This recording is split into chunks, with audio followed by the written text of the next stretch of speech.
Hey y'all, it's Mary once again. We are on our way to fixing the many, many problems of Redcliffe Castle.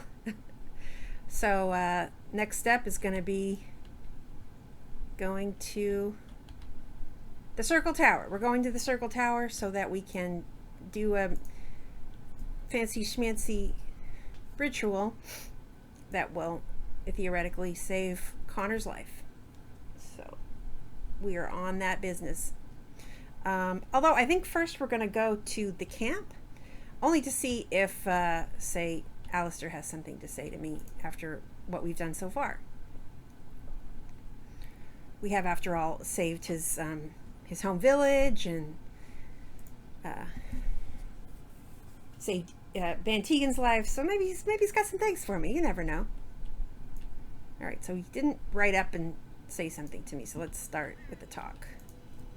You know, maybe this isn't the best time to be thinking about this, but I've something to ask you. Chances are we'll be heading to Denerim soon.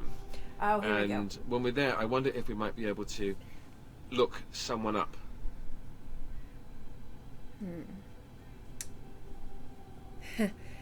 You have a friend outside the Grey Wardens?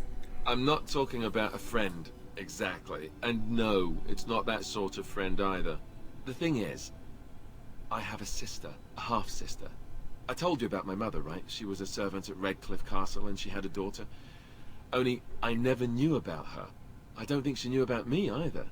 They kept my birth a secret after all. But, after I became a Grey Warden, I did some checking and, well, I found out she's still alive. In Denerim. That's wonderful news. She's the only real family I have left. The only family not also mixed up in the whole royal thing. I've just been thinking that maybe it's time I went to see her. With the Blight coming and everything, I don't know if I'll ever get another chance to see her. Maybe I can help her. Warn her about the danger, I don't know.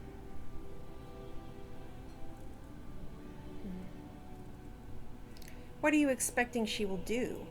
I'm not sure. I don't know anything about her except her name and where she lives. Her name is Goldana, and I think she remarried but still lives just outside the alienage. If we're in the area, then, well, it's worth a look. All right. Alistair approves. We're going to go see his sister, but let's see if he has anything else to say. Yes? I have some questions. Of course. Why did you keep your birthright a secret? You never asked? I'm hurt that you didn't trust me. No, please don't think that. It's not that I didn't trust you. It's... Please, let me try to explain. The thing is, I'm used to not telling anyone who didn't already know. It was always a secret. Even Duncan was the only Grey Warden who knew. And then, after the battle, when I should have told you, I don't know, it seemed like it was too late by then. How do you just tell someone that? I guess I can understand that. I should have told you, anyway. It was important for you to know. I guess part of me liked you not knowing. Why? What happens when people find out? They treat me differently. I become the bastard prince to them, instead of just Alistair. I know that must sound stupid to you, but I hate that it shaped my entire life.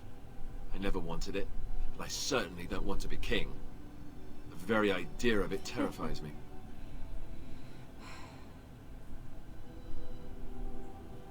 Doesn't sound stupid at all. For all the good it does me, my blood seems certain to haunt me no matter what I do. I guess I should be thankful that Arl Eamon is far more likely to inherit the throne. If he's alright. Well, I hope he's alright. For what it's worth, I'm sorry for not telling you sooner. I guess I was just hoping that you would like me for who I am. It was a dumb thing to do. I do like you. I thought that was pretty clear at this point. I guess it's kind of a relief that you know now. Let's go. All right.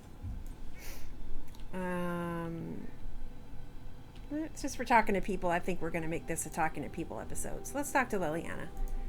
Something I can help with? I'd like to talk to you about something. Yes? What's on your mind?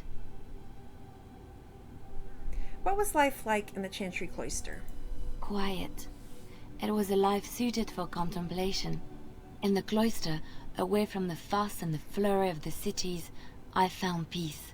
And in that stillness, I could hear the Maker. But it was not perfect. Some of my Chantry fellows were condescending. That is the nature of religious folk, I suppose. Condescending? How so? When I talked about my beliefs, that the Maker reveals himself in the beauty of his world, they treated me with disdain. They want to believe that he's gone, so that when he turns his gaze on them, it means they are special, chosen. He cannot possibly have love for all, the sick and the weary, the beggars and the fools. I prefer your ideas to the ideas of the Chantry. Thank you. Maybe I am wrong. But it is the Maker's place to decide if I am worthy, not men, not the Chantry. But there is work to be done, and I have talked enough for now. Alright, let's see what Wynne has to say. Irving told me about how you became a Grey Warden, and that unpleasant incident that occurred prior to your departure from the Circle. I still can't believe Jowan was that stupid. Stupid or desperate or just curious. He's not the first. He won't be the last. But that aside, you're a Grey Warden now, and perhaps I presume too much by saying this, but the Circle is proud of you. Aw, Wynne. I wonder what Irving saw in me that made him recommend me. Do not squander this time trying to explain why Irving picked you. Accept it, and be the Grey Warden you're supposed to be. Sometimes it gives me comfort to think that everything will end up the way it's supposed to. That it will be all right. You were chosen. You survived the joining when others did not. Perhaps it was meant to be. Okay, then. I think Sten still has to talk to me about, or I have to still help him out with his sword, but... I have a question for it, if it will indulge me. My understanding is that it encountered the smith named Caradin, he who was responsible for the creation of the golems, that he had become a golem himself. What I do not know is what became of him. Why did he not return with it? I would have many questions for him. I'm sorry, he killed himself. He killed himself? Ah, I would doubt it, but no, I see it is telling the truth.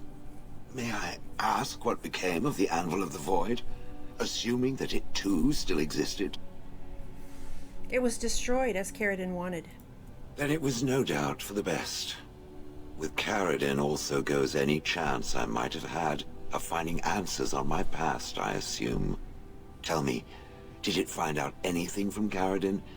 Anything at all about how I might have been made? The Anvil made golems from living souls. Meaning that I was once a living creature? Yeah, sorry. That seems highly unlikely, and more than a little insulting. Is it certain? I'm not trying to insult you, Shale. Was I forced into this? Or simply glad to abandon a frail body? And more importantly, who was I? I simply must know. I cannot help but believe that answers lie elsewhere in the deep roads. We must look. I'll see what I can do. If it can search the deep roads, I may remember something. If not, then I will have to wait. Cassandra is here crying sadly. If you pick her up on the mic. Yeah, she's a sad baby.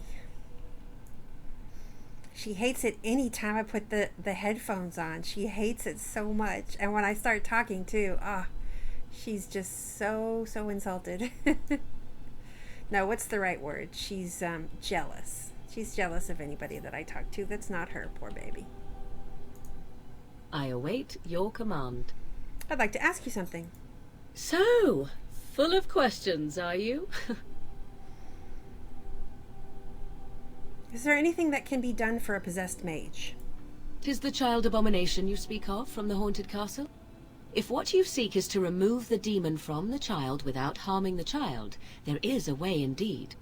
There is a connection between the child and the demon, one which can be followed to the demon's true form within the Fade. There, the demon can be battled directly. Only a mage may enter the Fade. It requires lyrium and a group of mages to cast the ritual, neither of which we have, yes? And, had we those things, it would still fall on one mage alone to defeat the demon. No simple task, but there you have it. Okay.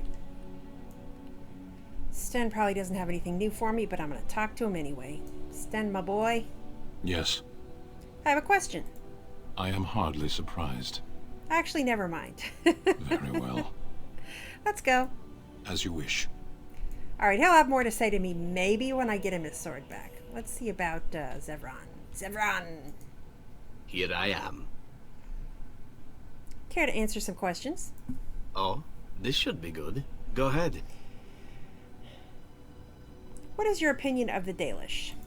I know little enough of the Dalish other than the fact that my mother was one, or so I was told.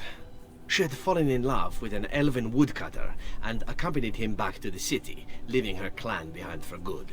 And there, of course, the woodcutter died of some filthy disease and my mother was forced into prostitution to pay off his debts. All is tale in the book. Was the woodcutter your father? How should I know? My mother was a whore, as you'll recall. None of the other elven boys in the whorehouse knew their fathers. I was not so unusual. I didn't know my mother either, of course. She died giving birth to me. My first victim, as it were. We were all raised communally by the whores. It was a happy enough existence, ignoring the occasional beating. Until eventually I was sold to the crows. I brought a good price, so I hear. And yet you're oddly cheerful about it all. It could have been much worse. Shall I tell you about what happened to the other whorehouse boys who did not fetch a decent price with the crows? Surely your life has not been so idyllic. People like you and I are not the product of happy lives of contentment, after all. You can say that again. My original point is that my mother's Dalish nature was always a point of fascination for me. Through all the years of my crow training, the one thing of my mother's that I possessed was a pair of gloves. They were of Dalish make, I knew that much, and beautiful.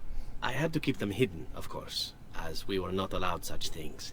Eventually, they were discovered, and I never saw them again.